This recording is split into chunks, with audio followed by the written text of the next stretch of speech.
اللہ پاک کے آخری نبی صلی اللہ علیہ وسلم کا فرمان عالی شان ہے، جو نماز کی پابندی کرے گا اللہ پاک 5 باتوں کے ساتھ اس کا اکرام یعنی عزت فرمائے گا۔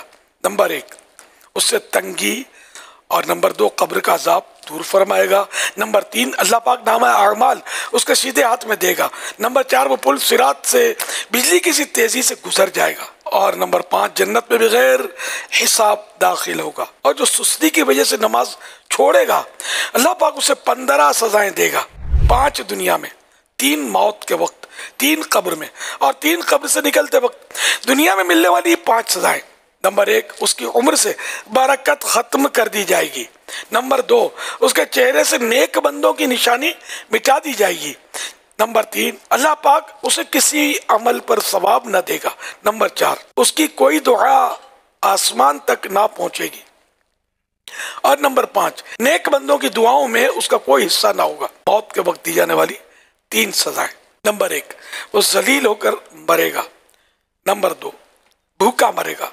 اور نمبر 3 پیاسا مرے گا۔ اور اگر اسے دنیا بھر کے سمندر پلا دیے جائیں پھر اس کی پیاس نہ بجھے گی۔ قبر میں دی جانے والی 3 سزائیں: نمبر 1 اس کی قبر کو اتنا تنگ کر دیا جائے گا کہ اس کی پسلیاں ایک دوسرے میں داخل ہو جائیں گی۔ نمبر 2 اس کی قبر میں آگ بھڑکا دی جائے گی، پھر وہ دن رات انگاروں پر الٹ پلٹ ہوتا رہے گا۔ اور نمبر 3 قبر میں اس پر ایک اژدہا یعنی بہت بڑا سانپ مسلط کر دیا جائے گا، جس کا نام الشجاع الاقرع یعنی گنجا سانپ ہے۔ اس کی آنکھیں آگ کی ہوں گی جبکہ ناخن لوہے کے ہوں گے۔ ہر ناخن کی لمبائی 1 دن کی مسافت یعنی فاصلے تک ہوگی۔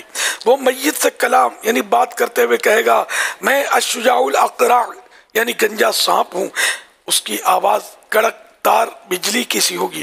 وہ کہے گا، میرے رب نے مجھے حکم دیا ہے کہ نماز فجر ضائع کرنے پر طلوع آفتاب یعنی سورج نکلنے تک مارتا رہوں، اور نماز ظہر ضائع کرنے پر عصر تک مارتا رہوں، اور نماز عصر ضائع کرنے پر مغرب تک مارتا رہوں، اور نماز مغرب ضائع کرنے پر عشاء تک مارتا رہوں، اور نماز عشاء ضائع کرنے پر فجر تک مارتا رہوں۔ جب بھی وہ اسے یعنی مردے کو مارے گا تو وہ 70 ہاتھ تک زمین میں دھس جائے گا، اور وہ نماز ترک کرنے والا قیامت تک اس عذاب میں مبتلا رہے گا۔ قیامت میں ملنے والی 3 سزائیں: نمبر 1 وہ حساب کی سختی، نمبر 2 رب قہار کی ناراضی، اور نمبر 3 جہنم میں داخلہ۔ بہرحال یہ کہ سب سے بڑا اس میں جو نقصان ہے نا نماز نہ پڑھنے میں، اللہ کی ناراضی۔ ساری سزائیں اپنی جگہ پر ہیں ویسے، لیکن اللہ کی ناراضی یہ سب سے بڑی سزا ہے۔